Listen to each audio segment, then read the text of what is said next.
नगरपालिका द्वारा शहर की सड़कों पर रातों रात लगाए गए डिवाइडर को लेकर दर्जनों दुर्घटनाएं रोज हो रही हैं। लोग घायल होकर अस्पतालों में इलाज करा रहे हैं। इस बात को लेकर समाज सेवी सलीम अलवी ने पालिका को कुंभकर्ण की नींद से जगाने के लिए धरना शुरू कर दिया है।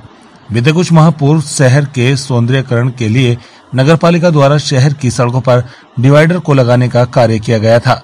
यह कार्य रातों रात किया गया था। जब रात में लोग सोए थे तो सर के साथ ही अगले दिन उठे तो सड़कों पर डिवाइडर लग चुके थे।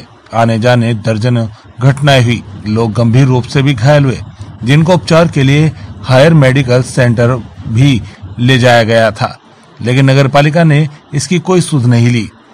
डिवाइडरों को लगाने से पहले सड़क का चौड़ीकरण व बिजली के पोल जो सड़क पर आ रहे थे उन्हें हटाया जाना चाहिए था, लेकिन नगरपालिका कर्मचारियों ने इस ओर ध्यान नहीं दिया, जिस कारण डिवाइडर दुर्घटनाओं को आमंत्रण देते रहे।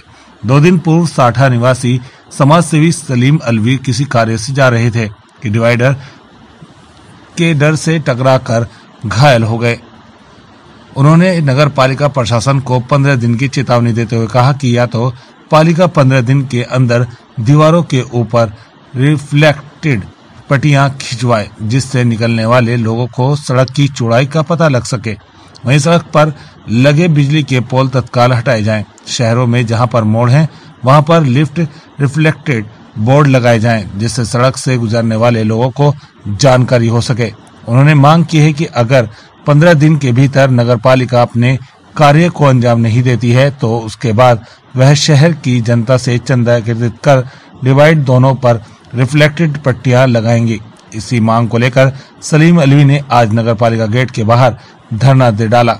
वैसे तो जनपद में धारा 144 लागू है और आगामी 29 अप्रैल को त्रिस्तरीय पंचायत चुनाव की वोटिंग भी होनी है, लेकिन फिर भी इन सब से परे जन समस्या को लेकर सलीम अलवी तपती धूप में पालिका के गेट पर धरना दे रहे हैं। खबर लिखे जाने तक उनसे कोई अधिकारी मिलने नहीं पहुंचा है। बुलंदशहर से ब्यूरो रिपोर्ट, प्राइमरी न्यूज।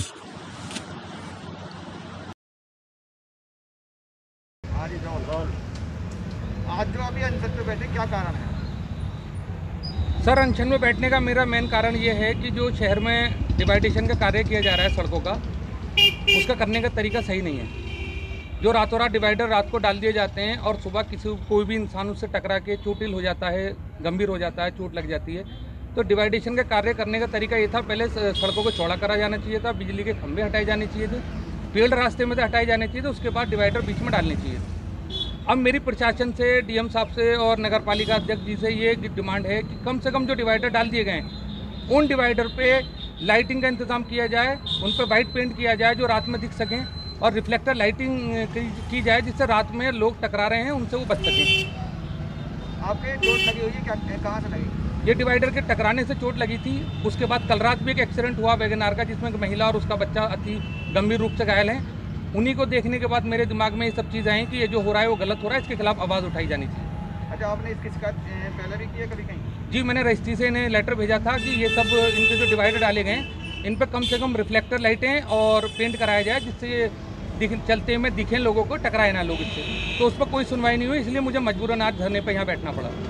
और अगर ये 15 दिन का टाइम दिया गया है कि अगर ये लोग अपने स्तर से अपने नगरपालिका के फंड से अपना काम ये कराते हैं, इसका सफेदीकरण और लाइटिंग का और इस सब का, तो ठीक है, नहीं तो 15 दिन बाद पूरे शहर से चंदा इकट्ठा करके खुद ये काम किया जाए।